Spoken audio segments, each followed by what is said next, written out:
যাদের আমলনামা ডান হাতে আসবে, আত্মীয় স্বজনদের কি ডেকে বলবে, তোমরা কে কোথায় রে, আয়া দেখো রে আমার আমলনামা কিন্তু ডান হাতে চলে আসছে। কত সুন্দর আমার আমলনামা, কত ভালো রেজাল্ট আমি করেছি। আজকে আমার রেজাল্ট প্রকাশ করা হয়েছে, নতিজা বের করা হয়েছে। আমি কিন্তু এমনটাই মনে করেছিলাম, দুনিয়ার জিন্দেগিটা আমার কিন্তু এমনটাই ধারণা ছিল একদিন আমার হিসাব নিকাশের সম্মুখীন হতো। ইন্নী জানান্তু আন্নী মুলাকিন হিসাবিয়া।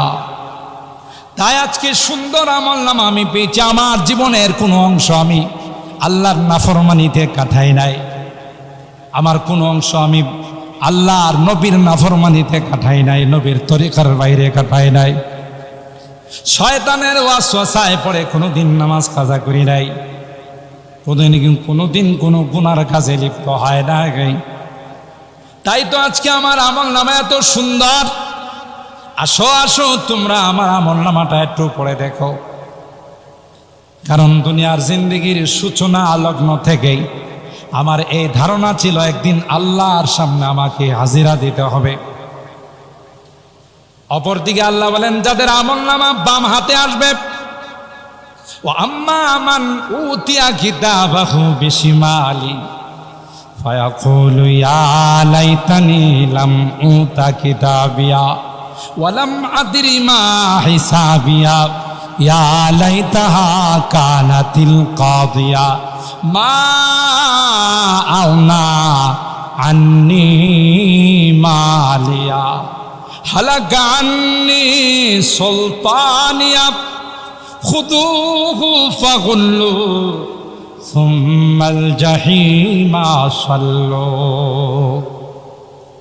আফসোসের সীমা থাকবে না। আমলনামা বাম হাতে আসবে,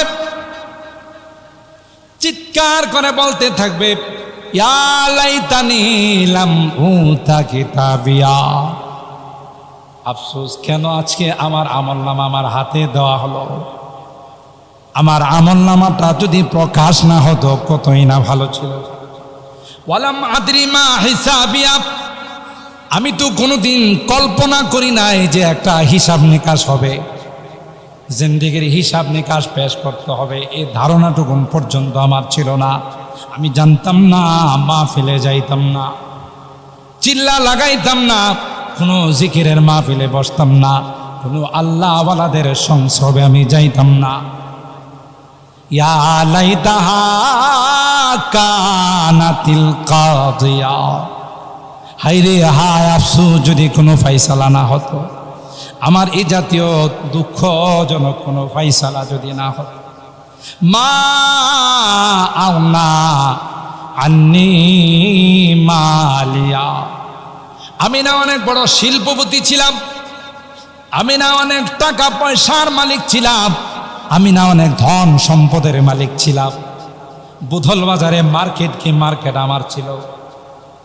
পুরা ইউনিয়নের মধ্যে আমি একজন ধনী মানুষ হিসাবে পরিচিত ছিল, কিন্তু কোনো জমি জামা তো আমার কাজে আসলো না, কোনো টাকা পয়সাই তো আমার কাজে আসলো না, সব তো আমার থেকে পর হয়ে গেল, কোনোটাই তো আমার কাজে আসতেছে না।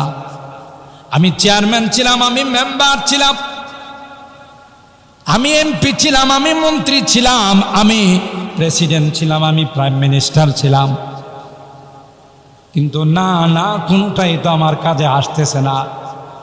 মা আওনা আন্নি মালিয়া হালাকান্নি সুলতানিয়া, সব কিছু আমার থেকে চলে গেল, কোনোটাই তো আমার কাজে আসতেছে না।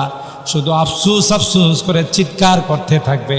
আল্লাহ ফেরেশতাদের অর্ডার দিবেন, দেরি করো না, তাদেরকে সুজানে জাহান্নামের মধ্যে নিক্ষেপ করে দাও। নাউজুবিল্লাহ কোন নাউজ। মোহতারাম হাজিরিন, বড় কঠিন সময় আমার আপনার আসতেছে, সেটা হলো বরজখের জিন্দেগি, কবরের জিন্দেগি। সুতরাং দুনিয়ার জিন্দেগিটাকে যারা কাজে লাগাবে, আল্লাহর খুশনদি, আল্লাহর সন্তুষ্টির মধ্যে, আল্লাহর রেজামন্দির মধ্যে রাসূল আকরাম সাল্লাল্লাহু তাআলা আলাইহি ওয়াসাল্লামের তরিকা মতো জিন্দেগিটা রঙাইবে, সাজাবে, তার আনন্দের সীমা থাকবে না। আর যারা এর বিপরীতে সাজাইবে তাদের দুঃখ দুর্দশা হাই হুতাশের সীমা থাকবে। এখন আপনার অধিকার, আপনাকে আল্লাহ তাআলা স্বাধীনতা দিয়েছেন, আপনি কি হাসবেন না কাঁদবেন? যদি মনে করেন পরকালে আমি হাসবো, তাইলে যা হয়েছে এখন থেকেই তাওবা করতে হবে, আর মালিকের নাফরমানিতে আমি লিপ্ত হব না। রাসূল আকরাম সাল্লাল্লাহু আলাইহি ওয়াসাল্লামের সুন্নতের খেলাফ কিছু করব না। এখন থেকেই প্রতিজ্ঞা আমাকে নিতে হবে, তাইলে আমার পরকালের জিন্দেগিটা সুখের এবং শান্তিতে হবে। আজকে যে মরহুমদের স্মরণে এই দোয়ার আয়োজন, সবার পরিচিত মুখ ছিলেন আমার নানা জান। আমরা খুব বড় হয়ে নানা জানকে সেরকম ভাবে দেখতে পাই নাই, ছোটকালে দেখেছি। সবাই তাকে শ্রদ্ধা করত, সম্মান করত, ইজ্জত করত। আমি সাতিয়ানের ছেলে, আমাদের মুরব্বীরা আমাকে যা শোনাইছেন যে জীবনে কোনোদিন দেখি ওনাকে আমরা আগে সালাম দিতে পারি নাই। তাইলে আগে সালাম দেওয়া এটা সুন্নত।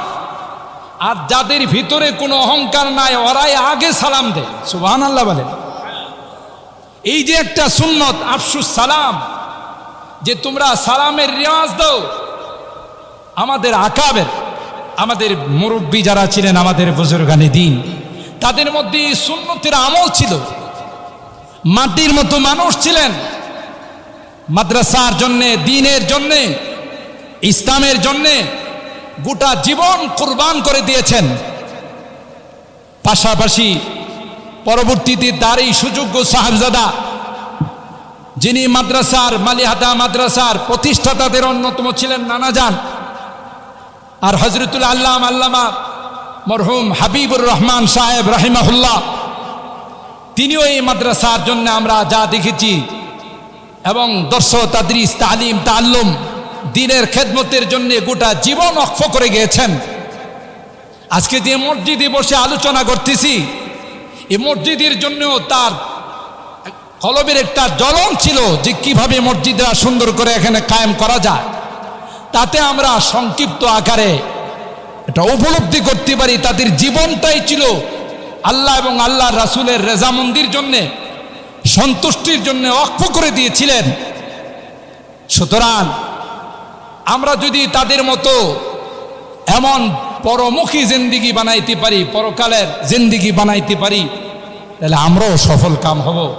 হাদিসটা আমি তাই পড়েছিলাম, উযকুরু মাহাসিনা মাউতাকুম। তোমাদের মৃত্যু ব্যক্তিদের ভালো ভালো জিনিসগুলো তোমরা আলোচনা করো। তাদের দ্বারা যদি মানুষ হিসাবে কোনো ভুল ভ্রান্তি হয়ে থাকে, সাবধান, এগুলো তোমরা চর্চা করবে না, এগুলো নিয়ে তোমরা সমালোচনা করবে না।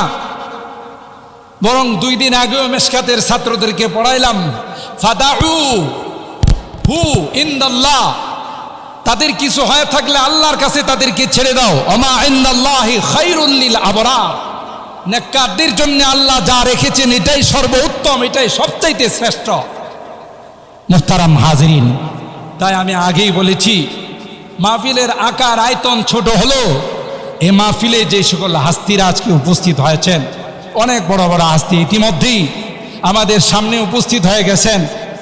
আমাদের মাদার ইলমি আল জামিয়া আল ইউনুসিয়ার সম্মানিত সুযোগ্য প্রিন্সিপাল উস্তাজুল আসাতেজা পীরে কামেল মুফতি আজম হযরতুল আল্লামা মুফতি মুবারকুল্লাহ সাহেব দামাত বারাকাতুহুম হযরত চলে আসছেন। ওনাদের জীবনের এক একটা নসিহত স্বর্ণাক্ষরে লেখার মতো। আমরা এই নসিহতগুলো মনোযোগ দিয়ে শুনব। আমি যেহেতু এই পরিবারেরই সন্তান,